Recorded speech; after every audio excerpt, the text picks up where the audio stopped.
A Hard Day's Night, a novel by John Burke, based on the original screenplay by Alun Owen. Read by Jem Roberts. On stage, a small army of studio staff was busy setting up scenery, lights, cameras and sound equipment. Dancers and singers were milling about. The dancers were making the most noise, chattering like a lot of birds let loose. The singers were conserving their voices. "Here, what about his electric guitars?" "Where?" "Back here, mate." A load of 3 drum cases were brought on stage. As the boys wandered into the middle of the pandemonium, Ringo made for the drums and began to set up his kit. He dropped a stick. The floor manager bent to pick it up and then leaned languidly forward to tap the snare drum just as Ringo finished tightening the head. "Leave them drums alone," said Ringo. "Oh, surely one can have a tiny touch." "If you so much as breathe heavy on them, I'm out on strike." The floor manager blinked and almost pouted. "Aren't you being rather arbitrary?" "That's right. Retreat behind a smokescreen of bourgeois clichés. I don't go round messing about with your earphones, do I?" "Spoil sport." "Well..." Ringo made it plain that he and the floor manager were not on the same wavelength. He fussed over his drums, tapping a skin here, adjusting a screw there. The floor manager jabbed the toe of his right shoe irritably against a wooden batten and looked sulky. He was used to being treated with respect, if not with outright reverence. George sidled up beside him. "He's very touchy about those drums. They loom large in his legend." Ringo gave his drums a defiant crash, and the echoes of the cymbals hissed out across the stage and into the empty, hollow auditorium.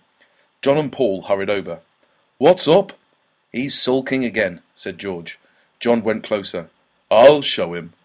Before Ringo could protest, John had picked up a pair of drumsticks and beaten a tattoo on the nearest skin.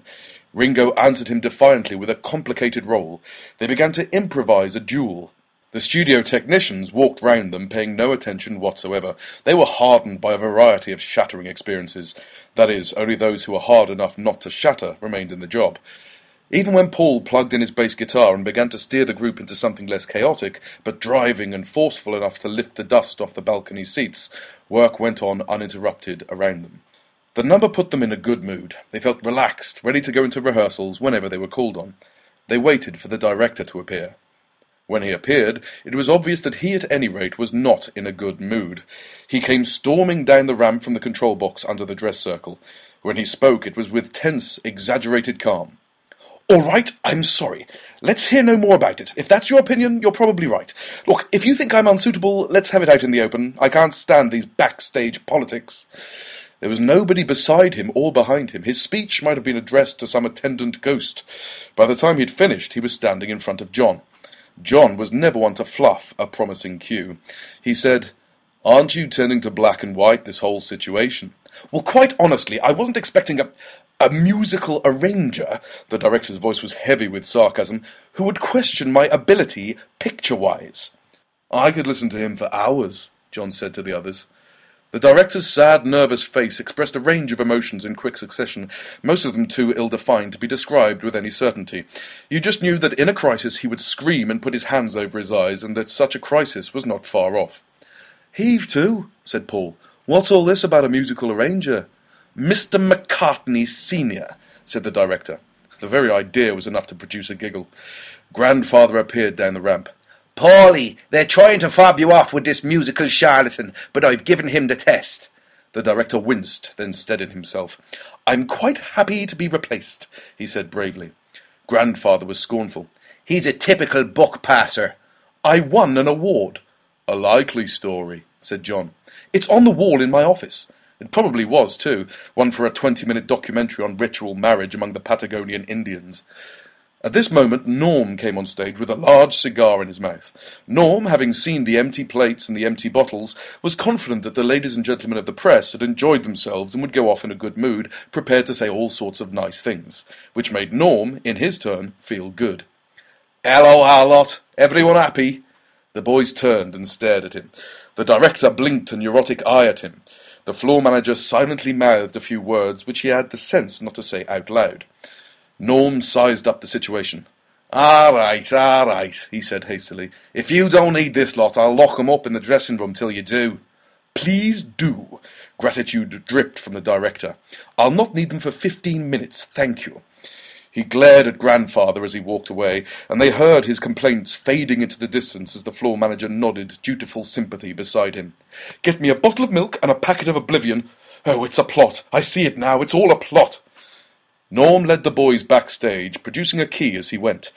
He put on the air of a stern jailer. It didn't go all that well with the cigar, but it was a gallant and not unimpressive attempt. They edged past an elegant man in a tail suit, standing in the wings adjusting his cufflinks. Members of other acts frothed to and fro in the narrow corridors behind the stage. Dressing-room doors opened and slammed shut. Costumed actors and actresses flattened themselves against the wall as the boys passed. John touched the collar of a particularly florid jacket. Gear costume. The actor eyed him. Swap? Right, snapped Norm. First floor and no messing about. He led the way up the stairs. As they turned the first corner, they were confronted by a group of girls. The girls backed away. The boys moved to one side and waved them on. After you. A move forward and one back. No, after you. Norm glared down at what looked a complicated dancing act going on halfway up the stairs. Lennon, leave them girls alone or I'll report you. The boys let the girls pass and resumed the journey. When they reached the first floor landing, Norm had opened their dressing-room door. Grandfather shuffled in and gave the room a quick once-over, as though estimating the minimum time necessary to liven the joint up. Hey, said John as he passed Norm. Who are you going to report me to? I don't know, but it's got you worried, hasn't it? You're a swine, Norm. But Norm was indifferent to abuse. He had shepherded them all into the right room, he had the key of the door, and he didn't see that much could go wrong now, just as long as they would settle down and take things easy. And they showed signs of doing just that. Paul and George sprawled in the two armchairs with which the room was provided. Grandfather sat on the couch against the wall, and John went into the adjoining small room for a wash. Right, sighed Norm with relief. Now listen, I'll go and find out what's afoot. About 12 inches, said John. Thank you. Any road, no wandering off, and don't get up to anything. And above all, Paul mocked him sourly, don't have any fun. That's right. Because some people's idea of fun only ends in trouble, the boys chorused. Norm wagged the key at them. Any more out of you lot and I'll lock you in. Oh, I can see with hideous clarity you're becoming a martinet, said John. The floor manager appeared from the direction of the stairs. He looked at Norm and then at Shake, who had sauntered into the room and then out again. There's a bit of union trouble over your electric banjos. Is someone in charge of them? I might be, said Shake darkly. Why? I do wish you'd come and look after them. We can't decide if they're electrics or props, and union problems are imminent. We'll come, said Shake. He and Norm began to move away down the corridor. John leaned round the door and called after them as they went. Don't let him bully you, Norm, and don't betray your class. When the sound of their footsteps had rattled away down the stairs, Paul shook his head solemnly. How about him with the earphones? They get everywhere, John agreed. It's the posh classes fighting back. They started unpacking and settling in. It was rather a pity that there were only 3 hangers and 3 clothes pegs on the wall. Paul, John and George commandeered hangers and pegs. Ringo was left without anywhere to hang his performance suit, and it happened that 2 other people got to the armchairs before he did, and Grandfather was sprawling all over the couch. I'm going to grab myself twice 20, murmured Grandfather. Ringo looked down at him in bewilderment. He's what? He's getting his head down, explained Paul. Bobo's kip, you know. You watch him. He'll be simmering away there like a kettle on a low light before you can say catnap. Grandfather closed his eyes. I can still hear you, Paulie. Paul reached for his overcoat and draped it over the old man. One eye opened for a moment and then closed again. It was a beady eye and looked very wide awake, but Grandfather's smile was innocent enough as he lay there. The boys finished their unpacking, tiptoeing around the room and bumping into each other. Then Ringo, abandoning any attempt to make another futile dash for a chair, went to the door and looked across the corridor. He was confronted by a door which didn't look like the entrance to a dressing room. From below there was the sound of music, intermittent and jerky. A rehearsal wasn't going too well. Up here the tumult had subsided somewhat. The corridor was deserted. Ringo crossed to the door and opened it. He found himself looking out on a fire escape. The others joined him. After a few seconds of contemplation, they stepped to the door, their feet striking a metallic note from the square platform. They were above a large property yard, long and narrow behind the theatre. It was full of old coaches, motor cars, broken boarding and soggy canvas, the debris of hundreds of sets from shows long forgotten.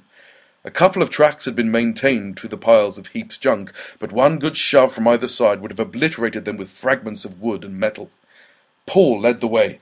They rattled down the fire escape and along one of the uneven paths.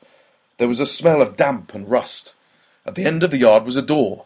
It sagged on its hinges and screeched when they pulled it open. Beyond lay a field. It was unexpected. Somehow there ought to have been grimy streets or a rubbish tip, but there was this field.